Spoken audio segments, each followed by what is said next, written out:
Cowboy kissed Saloon girl, never expecting she'd heal his broken past. The rain had turned the dirt road outside the Silver Horseman's saloon into red mud, and Thomas Wade moved through it like a man walking through his own grave. His boots, cracked and worn from 1,000 miles of running, left deep prints that filled immediately with water. Behind him, the desert stretched flat and empty, the only honest thing in his life. Ahead, the saloon's yellow light spilled through the windows like a wound. He stopped at the threshold, his hand, calloused and scarred from the gun it had held for so long, hesitated on the doorframe. Even now, after 10 years, some part of him expected lightning to strike him down the moment he stepped into warmth. Some part of him knew he didn't deserve it. When he pushed through the doors, the noise hit him first, the low rumble of men's voices, the clink of glasses, the scrape of boots on wood. The saloon was crowded tonight. Cowboys, ranchers, a few drifters like himself.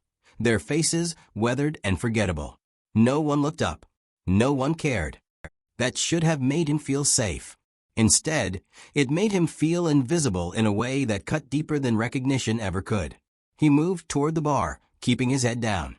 His gun hung heavy at his side, not because he planned to use it, but because it was as much a part of him, now, as his own heartbeat.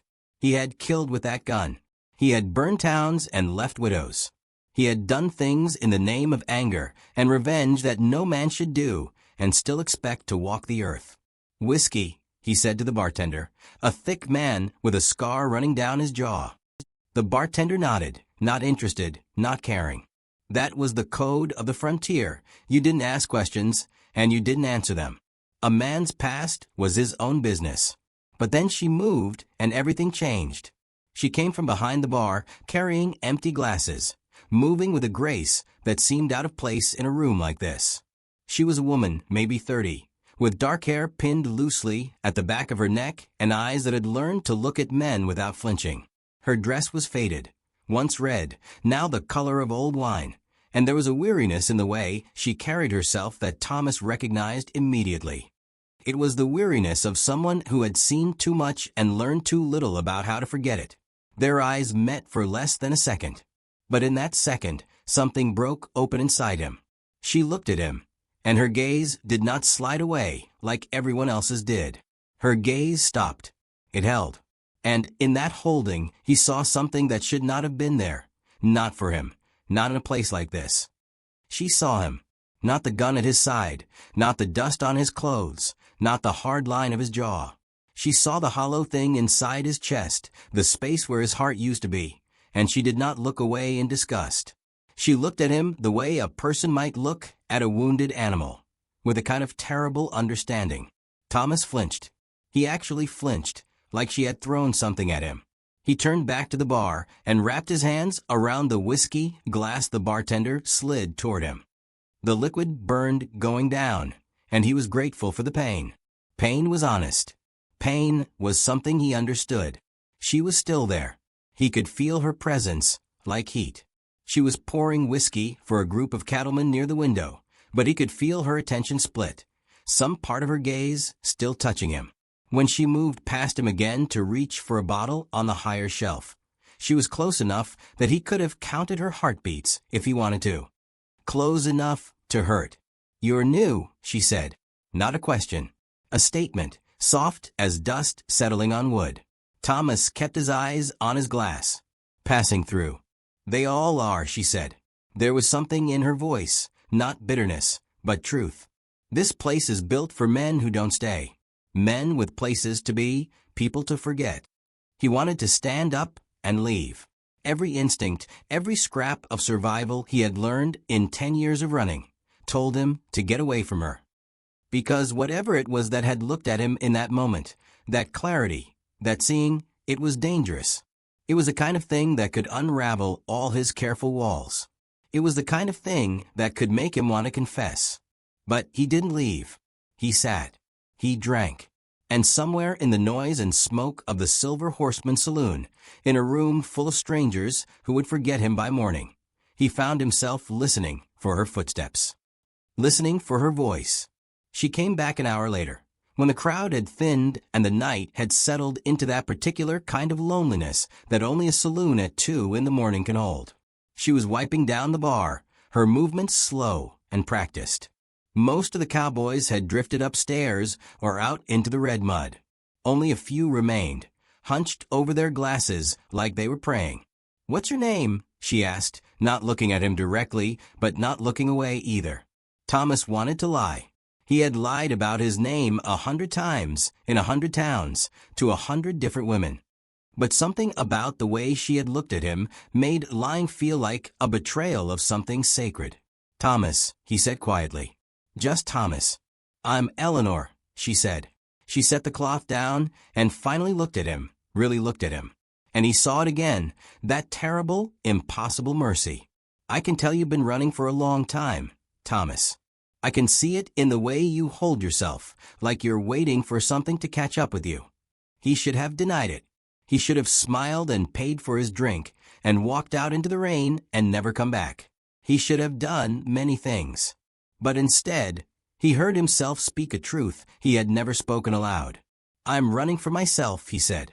"And I'm afraid that if I stop, even for a moment, I'll remember why." Eleanor was quiet for a long time. She looked out the window at the rain, at the red mud, at the empty street, beyond the saloon. When she spoke again, her voice was barely a whisper. "Some of us," she said slowly, "have been running from the same place. And we don't even know it."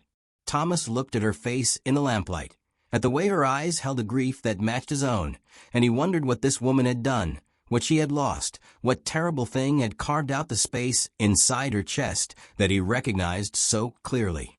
He wondered if maybe, just maybe, he was not the only person in the world carrying the weight of his own destruction. Outside, the rain continued to fall, washing the red mud deeper into the earth. And inside the Silver Horseman Saloon, 2 broken people sat in silence, afraid to speak, afraid to stay, afraid to leave, balanced on the edge of something neither of them had the words to name. He did not know yet that she was a widow. He did not know yet that the man she had lost was someone he had known. He did not know yet that the path that had brought him to this saloon on this rain-soaked night had been written in blood 10 years ago, and that she had been waiting for him all along, not to forgive him, not to condemn him, but simply to sit with him in the terrible knowledge of what he had done. But as he watched her move back down the bar, her face softened in the yellow light. He felt something shift inside him. A crack in the wall. A small opening. A possibility that even men like him, men who had burned and killed and run, might find some kind of grace, if only they were willing to stop running long enough to look someone in the eye and tell them the truth. She pulled the photograph from her apron pocket, and Thomas Wade's entire life stopped. It was small, worn at the edges, the kind of picture a woman carries because she cannot afford to let it go. Eleanor's hands shook as she held it, and for a moment she could not seem to make herself turn it toward him. When she finally did, the lamplight caught the edges of the frame, and he saw it, the badge pinned to the man's chest. A sheriff's badge. Silver and true. Thomas's breath left his body. "His name was James," Eleanor said, and her voice was the voice of someone speaking from very far away.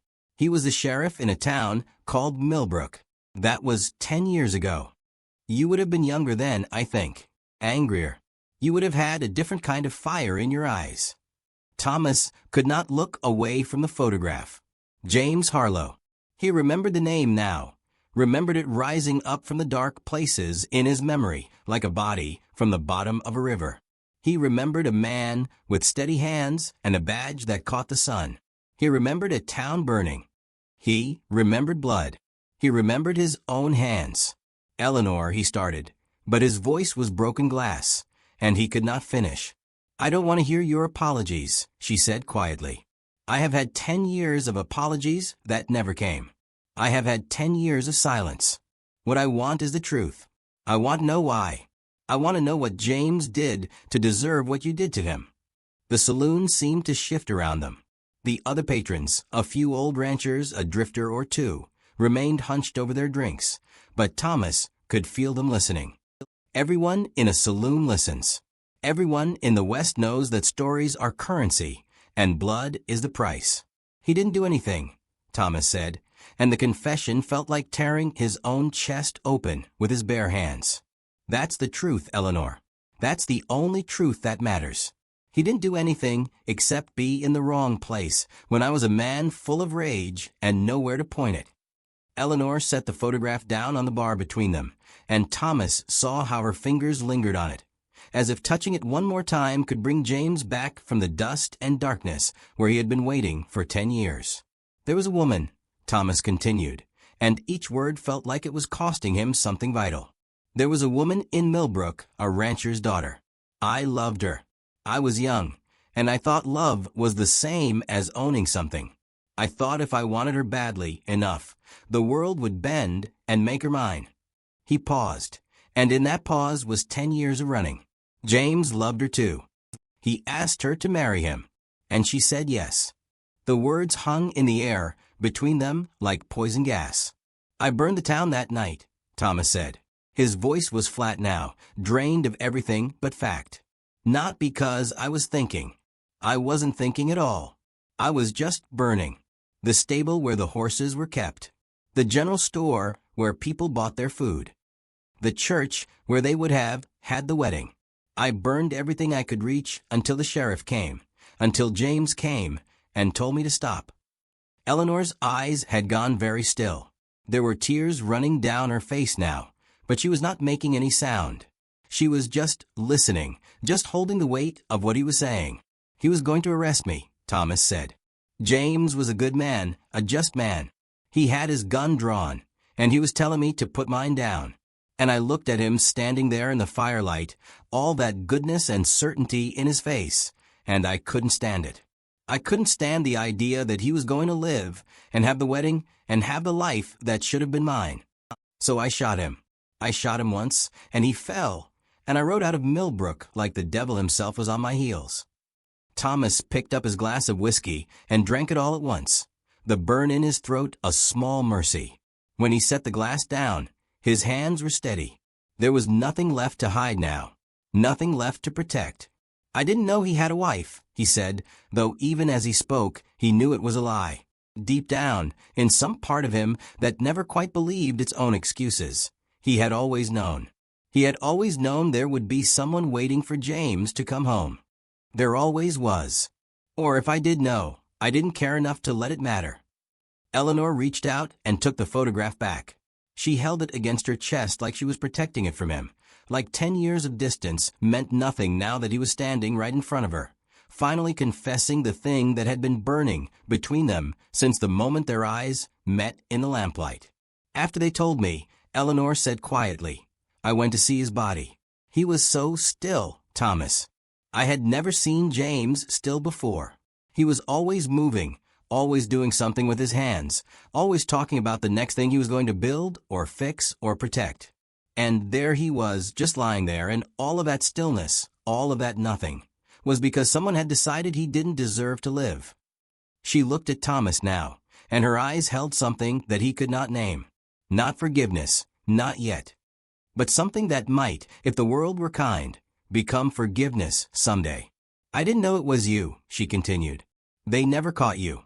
No one ever found out who did it. James's murder was just another ghost story that people tell around fires in the West. Just another outlaw who rode through and left death behind him like dust. I spent 10 years wondering who you were, trying to imagine what kind of man kills a sheriff for no reason. And then you walked through those doors last night, and I knew. I looked at your face, and I knew it was you the same way a flower knows the sun. Thomas wanted to run again. Every instinct, every piece of survival he had learned in 10 years of exile, screamed at him to get on his horse and ride until his legs fell off and his heart stopped. But he didn't move. He sat there at the bar of the Silver Horseman Saloon and let Eleanor Harlow, the widow of the man he killed, look at him with eyes that carried the weight of a decade's worth of grief. So what now, he asked. His voice was small, the voice of a boy who had finally stepped into the light and discovered he was a monster. Do you turn me in? Do you shoot me yourself? Or do you just want to sit here and let me feel what I deserve to feel? Eleanor was quiet for a very long time. She looked down at the photograph of James, at the badge that had once meant something in a town that was probably rebuilt by now, probably thriving, probably full of people who had moved on and forgotten. She looked at the man who had killed him, this man sitting next to her at the bar, this man with 10 years of running written into the lines of his face. "I don't know," she said finally, and her voice carried all the confusion and pain and terrible, impossible complexity of the moment. "I only know that we both have been carrying him for 10 years. And now he's here between us, and I don't know if we're ready to finally let him rest." Thomas looked at her, and he saw that she was waiting for something, waiting for him to speak, waiting for him to offer some kind of answer to the question they had both been running from since that night when the town burned and a good man fell in the dust. But there was no answer. There was only the weight of the past, sitting between them at the bar like a third person, a ghost that had finally stopped running and turned to face them both.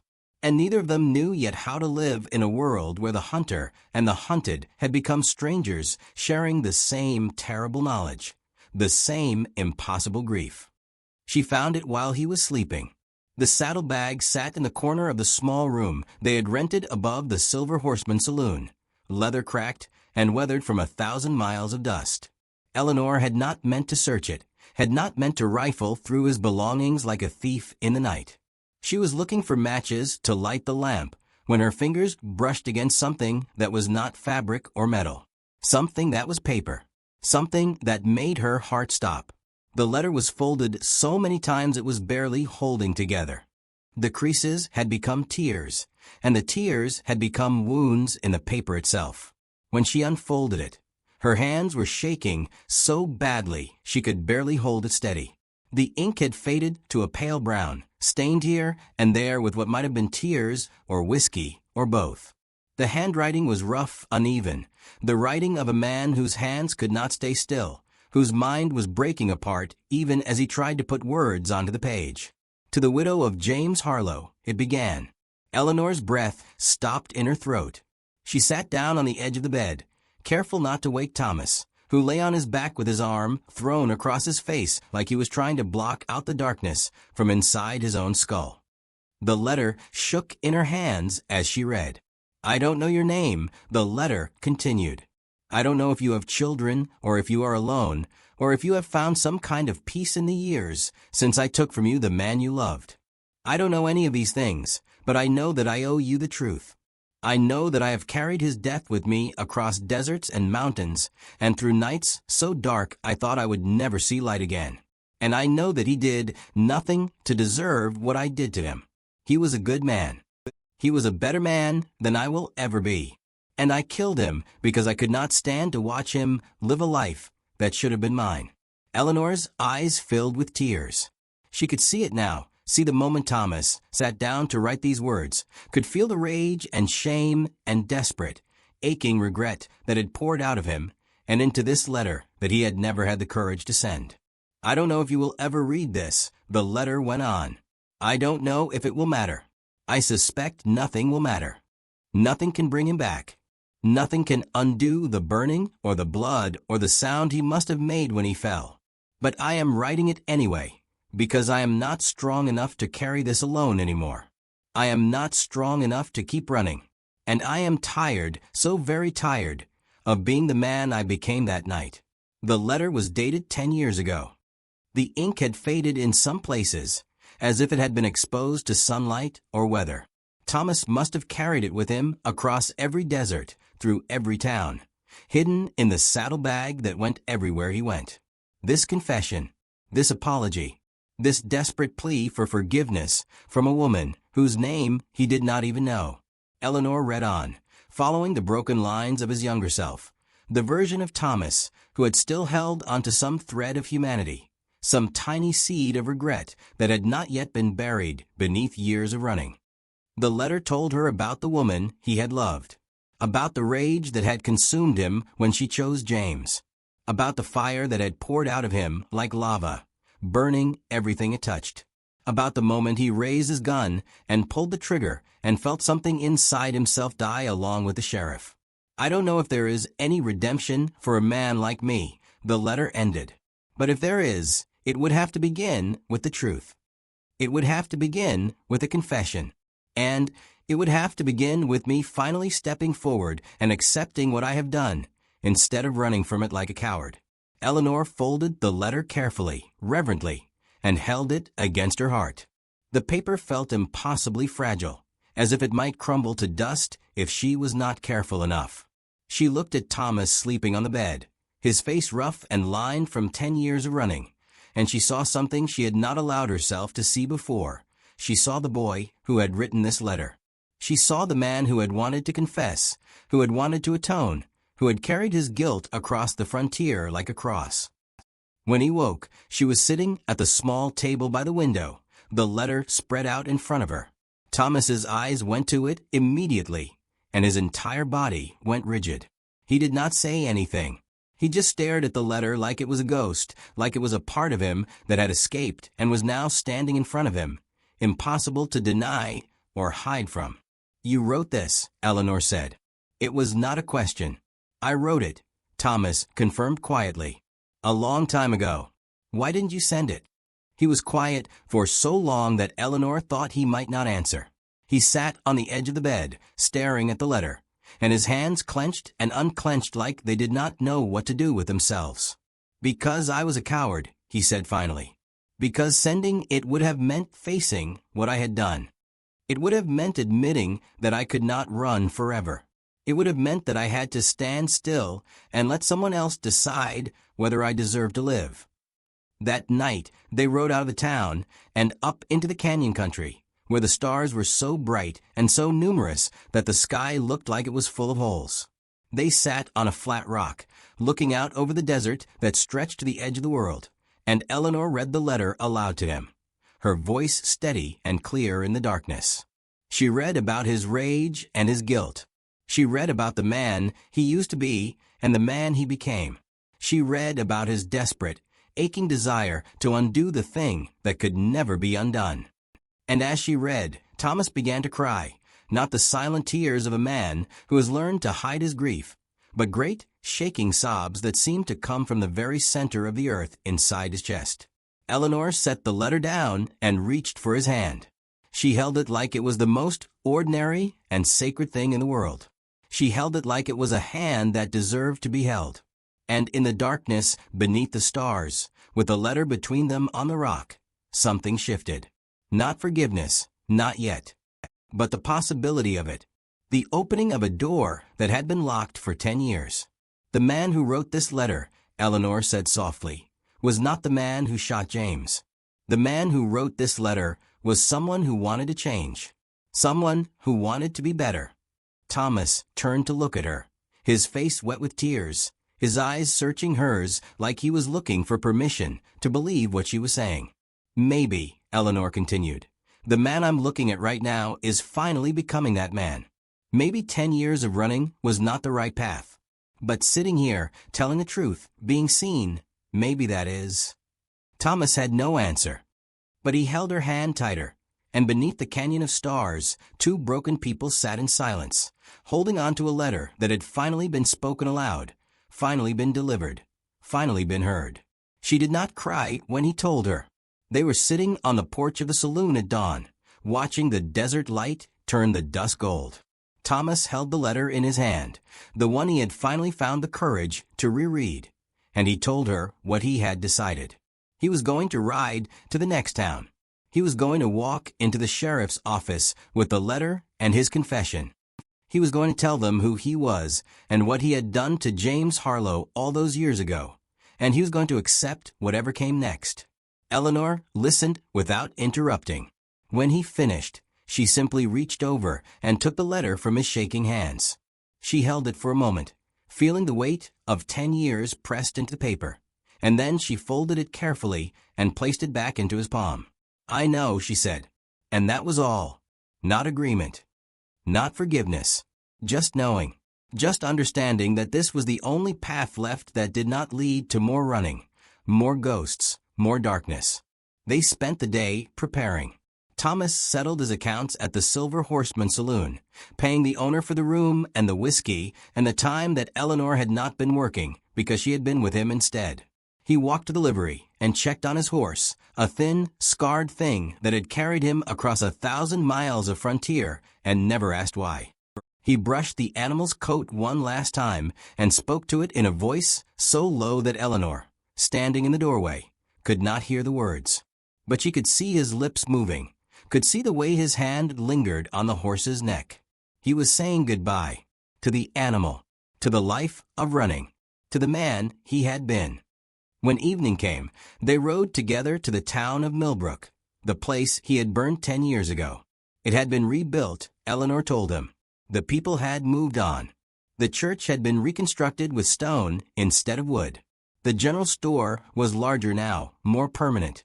Life had continued without him, the way life always does. The frontier is a place where people learn to build over the ashes of other people's violence. The sheriff's office was a small building made of adobe brick, painted a pale yellow by the desert sun. A man sat behind the desk inside, not old, not young, just a man doing a job in a place where the job meant something. Thomas walked in alone. Eleanor waited outside, standing in the street with her hands folded in front of her, watching the light fade from the sky. When Thomas came back out, the sheriff was with him. They talked for a few minutes, and then Thomas was placed in the back of a wagon, and Eleanor followed it on foot to the small jail cell that held the man she had come to love, or perhaps had always loved, in some strange and broken way that transcended time and violence and the terrible weight of the past. The cell was small and clean. There was a cot, a bucket of water, a high window that looked out onto the street. Eleanor sat on the cot next to Thomas, and they did not speak.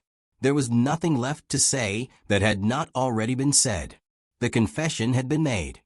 The letter had been read aloud beneath the stars. The choice had been made. Instead, they sat in silence, and the silence was a kind of peace. Outside, the frontier stretched in every direction. Endless desert, endless dust, endless distance. But inside the cell, in the darkness of the last night before judgment, there was something else.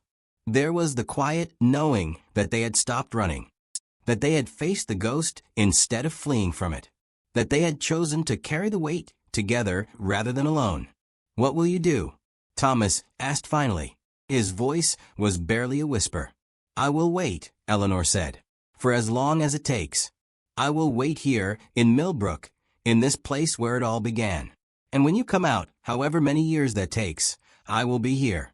"You don't have to." "I know," she interrupted. "I know I don't have to. I'm choosing to." The difference between those two things, having to and choosing to, was everything. It was the difference between running and standing still. It was the difference between punishment and redemption. It was the difference between a life lived in fear and a life lived in truth. The next morning, Thomas was taken before a judge. The judge read the confession. The judge considered the crimes, the burning of the town, the killing of the sheriff, the violence that had echoed across 10 years. The judge looked at Thomas Wade with eyes that had seen 1,000 men come through with 1,000 different stories, and he pronounced a sentence. 10 years of hard labor, working on the ranches and in the mines of the frontier. 10 years of service to the land he had tried to destroy. When the judge finished speaking, Thomas looked toward the back of the courtroom where Eleanor stood, and he nodded. Not goodbye, just acknowledgement. Just the knowing that 10 years was a long time, but it was not forever, and she had said she would wait. Eleanor did not move. She stayed in Millbrook. She found work at the new general store that had been built over the ashes of the old one. She saved her money. She built a small life in the place where everything had burned. And every few weeks, when work allowed it, she would ride out to the ranches where Thomas labored, and she would see him from a distance. Not close enough to speak, but close enough to know that he was still there. Close enough to know that he had not run. Close enough to know that he was carrying the weight of what he had done, and that she was carrying it with him, across the years and the dust and the frontier. The cowboy who had ridden into the Silver Horseman Saloon with 10 years of violence in his hands had finally stopped running. The widow who had been waiting for 10 years for someone to confess had finally found someone worth waiting for. And in the strange economy of the frontier, where redemption is measured not in forgiveness, but in the willingness to stand still and let the past be what it is. They had found something like home, not in a place, but in each other, in the knowledge that two broken people could carry their brokenness together, and that carrying it together made it bearable, made it mean something, made it, somehow, into the beginning of something new.